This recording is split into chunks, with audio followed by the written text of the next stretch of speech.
그러므로 우리가 그의 죽으심과 합하여 침례를 받음으로 그와 함께 장사되었나니 이는 아버지의 영광으로 말미암아 그리스도를 죽은 자 가운데서 살리신과 같이 우리로 또한 새 생명 가운데서 행하게 하려 함이니라. 만일 우리가 그의 죽으심을 본받아 연합한 자가 되었으면 또한 그의 부활을 본받아 연합한 자가 되리라. 아멘. 매년 돌아오는 절기 예배입니다. 목사에게 가장 설교하기 힘든 날들이 어찌 보면은 이 절기 예배의 설교일 겁니다. 피할 수도 없는 주제가 딱 나와서 거기에 해야 되는데 작년에도 하고 재작년에도 하고 하면 여기 앉아 계신 분들은 저거 작년에 해먹었더니 또 해먹는구나. 이래서 목사가 늘 이 절기 설교를 할 때마다 가장 큰 고민을 가지고 정말 우리 일부 때도 얘기했지만 글자 그대로 주님의 그 부활의 사건이 한 번의 설교가 아닌 끝없는 하나님의 비밀이 있을 것이다. 저는 이렇게 확신을 하고 늘 주님의 능력을 간구합니다. 오늘 이 본문 말씀 우리가 5절 4절 말씀을 다시 한번 우리 자막에 띄워주시기 바랍니다. 이렇게 4절은 시작이 됩니다. 우리가 그의 죽으심과 합하여 침례를 받았으므로 그와 함께 장사되었나니, 여기 보니까 이것은 어찌 보면 한 구절이 고난주일과 십자가의 주일과 부활주일을 겸해서 나오는 한 구절입니다. 그래서 이 첫 번째의 내용은 고난의 의미라 지난주에 우리 고난주일을 보내게 되어서 마치도록 하겠습니다. 오늘은 후반부의 의미를 집중하겠습니다. 이는 아버지의 영광으로 말미암아 그리스도를 죽은 자 가운데서 살리신과 같이 우리로 또한 새 생명 가운데서 행하게 하려 하심이니라. 우리 교회는 여건상 침례를 자주 하지 못합니다. 그런데 오늘도 성경에도 그랬듯이 내가 너희에게 침례를 주러 온 것이 아니라 하신 그 말씀이 저에게는 항상 침례탕이 없는 저희 교회에서는 위로가 되기도 합니다. 침례는 우리 신앙의 하나의 행식이 아니라 진정한 고백입니다.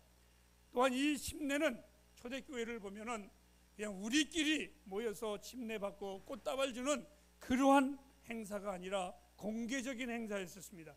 예수를 믿으면 죽는 그 시절에 그들은 당당하게 예수가 나의 주요, 가이사가 나의 주가 아니라, 네로가 나의 주가 아니라 예수 그리스도가 나의 주요 하면서 많은 사람들 앞에서 그들은 침례를 행했습니다. 그 받는 순간에 그들은 그들의 사회에서 떨어져야만 됐고 모든 경제도 모든 교제도 완전히 단절되고 그들은 오직 하나의 토굴 속에 들어가 주님을 만나는, 주님의 재림을 기다리는, 어찌 보면 주의 부활을 기다리는 그러한 백성들이 돼버리고 말았습니다. 하지만 오늘날의 교회는 침례와 세례와 이러한 모든 것들이 하나의 행사로 그리스도인의 표로 이렇게 치부되는 것은 왠지 좀 안타까운 마음이 있습니다. 사랑하는 여러분, 침례는 어떤 것입니까? 그리스도의 죽으심과 그의 부활을 연합한 한 사건이 침례의 사건입니다. 침례는 죄를 씻김보다도 로마서 6장에 오늘 우리가 읽은 것이 그와 함께 죽었나니, 우리는 죄인이었었는데 죄인들이 죄를 조사를 받다가 죽으면 공소권 없음, 그냥 그걸로 다 끝나버리고 맙니다. 오늘 우리가 그리스도와 함께 죽음으로 말미암아 지난날에 우리의 죄가는 더 이상 공소권이 없어졌습니다. 그리고 그와 함께 살림을 얻었나니, 이것은 전의 사람이 아니라 바울 사도가 고백한 것처럼 새 사람으로 우리는 등장하게 되어 있습니다. 성도는 한마디로 말하면 그리스도와 연합된 사람을 성도라고 합니다. 영어로 말하면 크리스찬이라고 말을 하는데, 크리스찬이라는 것은 그리스도와 사람이 연합된 것을 보고 크리스찬이다, 이렇게 우리는 표현을 합니다. 그리스도와 연합된 덕분 때문에 우리는 그리스도와 함께 부활할 것입니다. 주님은 요한복음 14장 9절 말씀에 내가 살아있고 너희도 살아있겠음이라고 분명히 우리에게 전달해 주셨습니다. 우리의 운명은 이제 우리의 운명이 아니라 언약의 머리 되시는 예수님에게 우리의 모든 운명은 달려져 있습니다. 그것이 바로 그리스도인입니다. 등에 있는 어린아이가 자기가 가고 싶다고 해서 칭칭거린다고 가지는 것도 아닙니다. 자기의 마음대로 움직일 수 있는 것은 아닙니다. 그리스도와 연합된 우리는 죄를 짓는 자들이 아니라 죄를 쫓아갈 수가 없습니다. 그 이유는 우리의 부 되시는 주님이 절대로 죄를 쫓지 않기 때문에 그렇습니다. 이제 우리가 해야 할 것은 뭡니까? 부활의 영광을 향해서 가는 존재들이지 어두움을 향하여 가는 존재들이 아니라는 것을 잊지 마시기를 바랍니다. 이 부활, 이것은 그 자체가 큰 경이로움입니다. 제가 오늘 여러분들에게 죽음에서 부활하신 우리 주님의 행적을 낱낱이 소개를 한다면 그 무슨 의미가 있겠습니까? 그것이 진짜 부활했다고 많은 사람들에게 소리내서 외친들, 설명한들, 안 믿는 이들에게는 안 믿어집니다.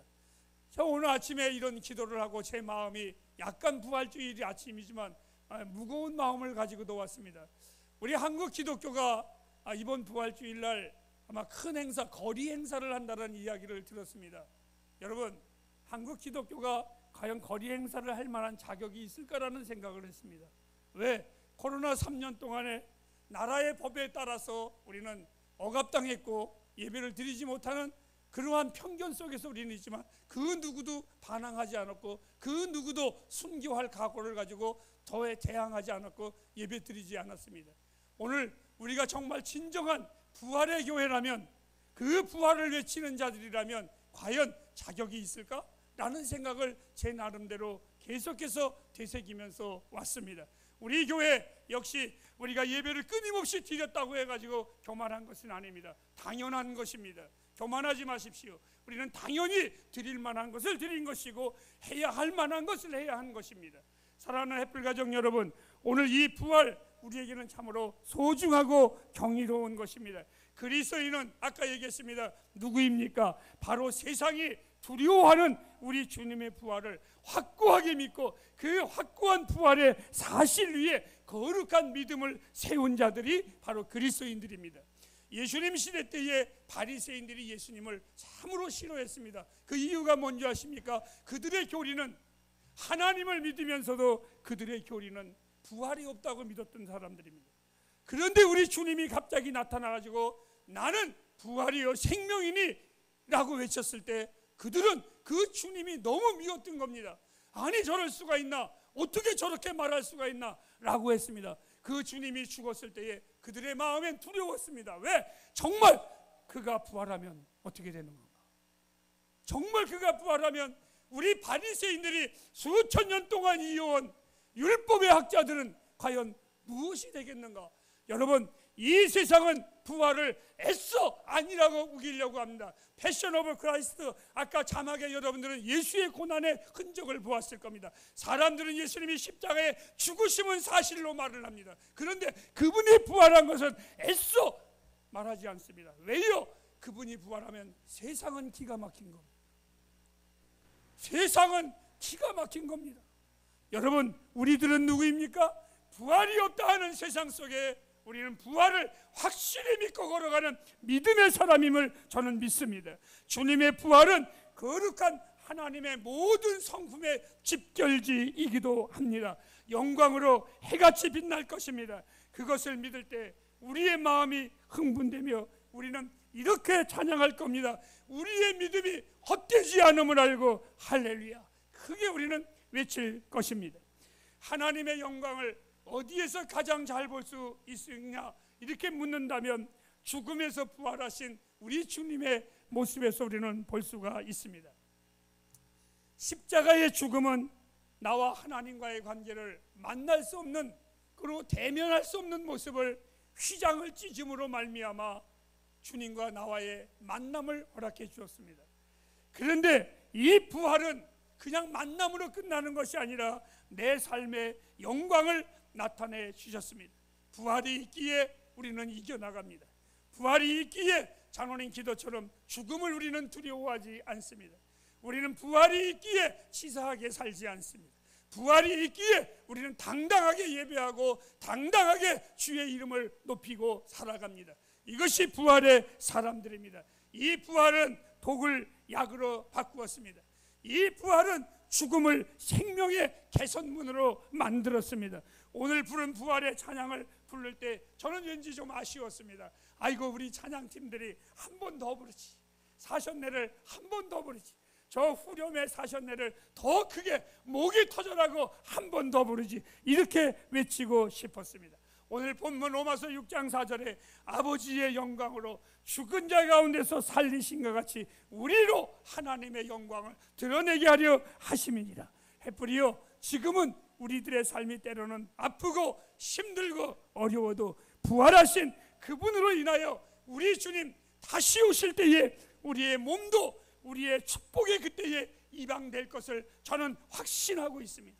하나님은 질서의 하나님이십니다. 지금은 나와 여러분 우리의 영혼의 죽음에서 부활했다면 그때에는, 그 다음에는 우리의 육체가 순차적으로 일어날 것을 저는 확신하고 있습니다. 우리가 그리스도 안에서 산다라는 것은 복 중의 복입니다. 그리스도 안에서 산다라는 것은 축복입니다. 에베소서 2장 1절 말씀해 보니까 죄와 허물로 죽었던 우리를 살리신 분이 주님이십니다. 죽은 자는 스스로 아무것도 할 수가 없습니다. 그래서 주님이 우리를 살리신 겁니다. 우리는 그 어떤 것도 행할 수 없습니다. 그래서 주님이 우리를 살렸습니다. 요한복음 6장 47절에 이를 믿는 자는 영생을 얻을 것이다 라고 주님은 단호하게 선포하셨습니다. 저는 우리 햇불 가족들을 위하여 늘 기도하고 또 기도하지만 많은 기도의 내용 가운데 하나님이여, 우리 햇불 가족들의 모든 삶 속에 그 모든 부분마다 부활의 영이 가득하게 하옵소서. 마태복음 25장 34절에 이런 말씀이 있습니다. 우리 다 같이 한번 읽어보실까요? 그때 이 임금이 그 오른편에 있는 자들에게 이르시되 내 아버지께 복받을 자들이여, 나와 창세로부터 너희를 위하여 예비된 나라를 상속하라. 나는 이 말씀을 믿습니다. 우리 햇불 가족들이 아버지 앞에 복을 받는 자들이 될 것을 저는 믿습니다. 우리는 하나님의 영광을 위해서 사는 자들입니다. 마태복음에 주님은 이렇게 말했습니다. 하나님께 영광을 돌리기 위해서 하나님이 우리에게 영광의 옷을 입혀 주셨습니다. 사랑하는 햇불 가족 여러분, 하나님의 영광을 위해서 부름받은 나와 여러분입니다. 하나님의 영광을 드러내는, 정말 드러내는 우리 교회 여러분이 되기를 다시 한번 부탁드립니다. 우리는 부활의 영광에 동참한 사람들입니다. 그날을 기다리는 자들입니다. 이제는 우리가, 지난날에는 우리가 엄청나게 소중하게 여겼던 많은 것들이 안타까워하며 안달하며 사는 자들이 아닙니다. 그 모든 것들은 다 이방인이 하는 것이라고 주님은 우리에게 교훈해 주셨습니다. 죽음에서 살림을 받았다면 이제 우리는 어두움에서 살면 안 됩니다. 새 생명의 방식으로 우리는 살아가야만 합니다. 살아있는 자들이 무덤에서 살아있으면 안 되겠습니다. 우리는 부활의 자녀답게, 오늘 성경에는 이렇게 말했습니다. 너희가 전심으로, 여러분 부활의 자녀로 대충 사는 것이 아니라 전심으로 사시기를 바랍니다. 모든 것을 바쳐 부활의 자녀로 전심으로 사십시오. 전심으로 빛의 자녀로 사십시오. 전심으로 전 존재를 하나님께 섬기며 그 하나님 앞에 드러내는 그러한 삶이 되길 다시 한번 부탁을 드립니다. 부활의 아침, 안타까운 얘기 하나 더 하겠습니다. 이것은 성경에 없는 이야기입니다. 전적인 제 개인적인 감정입니다. 오해하지 마시기 바랍니다. 주님의 초림 첫 번째 성탄절날 기억나시죠? 그 성탄절은요, 하늘의 천사도 움직였고 하늘에서 음성도 들렸고 들판에 목동들도 뛰어왔고, 놀라운 것은 동방에서 박사들도 선물을 가지고 뛰어왔고 하늘의 별도 움직였습니다. 그리고 훗날 오늘의 지금에 이르기까지 성탄절 하면 믿는 자나 안 믿는 자나 다 난리굿입니다. 난리들입니다. 그런데 이 부활의 아침은 너무 고요해요. 참 고요합니다. 찬양을 부르는 천사도 없고 동방에서 선물을 들고 뛰어오는 이도 없습니다. 아니, 우리 햇불 가족들은 선물 가지고 뛰어왔겠죠. 하늘로부터 예수가 지금 부활한다, 이러한 소리도 없었습니다. 너무나 조용했습니다. 아무도 몰랐습니다.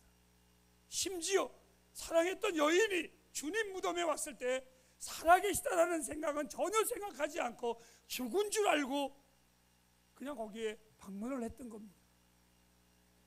그래서 사람들은 이 부활을 안 믿습니다.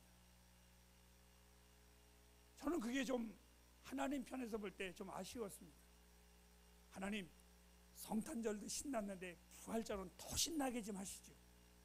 이랬으면 믿든 안 믿든 사람들은 좀 흥분했을 텐데. 여러분 기억하십니까? 우리 주님이 부활하시고 승천하시기 전에 이렇게 말씀을 하셨습니다. 내가 다시 올 때 도적같이 오리라. 도둑놈이 시끄럽게 오는 거 봤습니까? 도둑놈이 나팔 불면서 오는 거 봤습니까? 우리 주님은 또다시 말했습니다. 내가 이와 같이 호련히 올 것이라고. 우리 주님은 부활도 당신의 재림의 때를 상기시켰습니다. 부활하신가 같이 아무도 기대하지 아니할 때에 그분은 오실 겁니다. 부활의 주님은 이런 분이십니다. 부활, 하늘도 놀라고 땅도 놀라운 일입니다. 그분이 그날 무덤에 찾아와서 우는 여인에게 어찌하여 우느냐 라고 말씀을 하셨습니다. 가장 위대한 순간입니다. 우리 같으면 지붕에서 아니면 우승자의 상자 위에 서서 내가 죽음을 이기고 승리한 예수 그리스도라고 당당하게 외치고 아마 자랑해야 할 그러한 순간이었습니다. 그런데 부활의 영광의 주께서 오히려 그 새벽 미명에 우는 여인에게 나타나셔서 자랑하신 것이 아니라 그 여인의 슬픔을 감싸시면서 위로하셨습니다. 내가 올 때 때로는 주님이 내 삶이 희미해질 때, 심지어는 일부에 설계했듯이 때로는 내 안에 그 불신이 우리 주님을 희미하게 보일 때에 그 주님은 나를 책망하지 아니하시고 위로하시면서 더 가까이 오시사 내 상처가 무엇인지 내 눈물을 닦아주시는 부활의 주님이십니다. 내가 비록 부족하여도 당신을 계속 사랑할 수 있도록 격려하시는 분이 바로 이 부활의 주님이십니다. 제자들이 낙심하여 기대하지 아니할 때 그분은 부활하셨습니다. 우리가 가장 적게 기대할 때 주님은 반드시 그 시간에 오십니다. 주님은 이렇게 말씀하셨습니다. 나는 부활이요 생명이니 나를 위해서 십자가에 죽으셨고 나를 위해 부활하셨고 나를 위해 다시 오실 이 세상을 바꾸신 분, 그분의 이름은 예수이십니다. 수년 전에 미국에 갔을 때에 미국에 제 이름을 딴 공원이 참 많습니다. 파크. 그래서 웃으면서 제가 그 공원을 방문을 했는데 우리가 말하는 공원이 아니라 공동묘지였습니다. 근데 그 공동묘지에 다른 사람들은 뭐 누가 여기에 잠들다 뭐 어쩌다 이렇게 다 썼는데 제 눈에 들어오는 제프 할머니라는 분이 80 몇 세에 돌아가신 걸로 기억하는데 그분의 비석에는 다른 아무런 말이 없고 기다리는 중 이렇게 썼습니다. 기다리는 중. 그래서 그 안내하신 분에게 제가 물어봤습니다. 이 할머니는 참 묘하게 쓰셨네요. 기다리는 중. 그분은 그 할머니에 대해서 말을 했습니다. 그 할머니는 항상 부활의 아침을 기다렸습니다. 그분은 언제나 다시 오실 주님을 기다렸습니다. 80 몇 세에 돌아가신 걸로 기억하는데 그분의 비석에는 다른 아무런 말이 없고 기다리는 중. 그래서 그 안내하신 분에게 제가 물어봤습니다. 이 할머니는 참 묘하게 쓰셨네요. 기다리는 중. 그분은 항상 부활의 아침을 기다렸습니다. 그분은 언제나 다시 오실 주님을 그리고 그 할머니는 늘 신앙의 고백이 주님을 다시 만날 준비로 그의 모든 삶 속에서 언제 주님이 오셔도 나는 그 주님을 만날 거야. 그래서 그분은 늘 인생의 단어가 기다리는 중이야. 기다리는 중이야. 바울 사도는 서신서에 보면 그의 인생의 고백은 당신의 시계에 몇 시입니까? 라면 그 시에 바울 선생님 오늘이 무슨 날입니까? 그날에 바울 선생님 지금이 어느 때입니까? 그때에 그의 모든 시간이 그날과 그 시에 그때에 고정되어 있듯이 이 제프 할머니는 언제나 주님 만나는 거기에 기다리는 중. 그렇습니다. 우리는 죽음을 이기고 살아있는 소망, 이 부활의 영을 받은 자들입니다. 사랑하는 햇불 가정 여러분, 삶이 영광스러운 그 부활의 능력으로 감격과 감동의 삶이 되길 주님의 이름으로 축복합니다. 기도하겠습니다.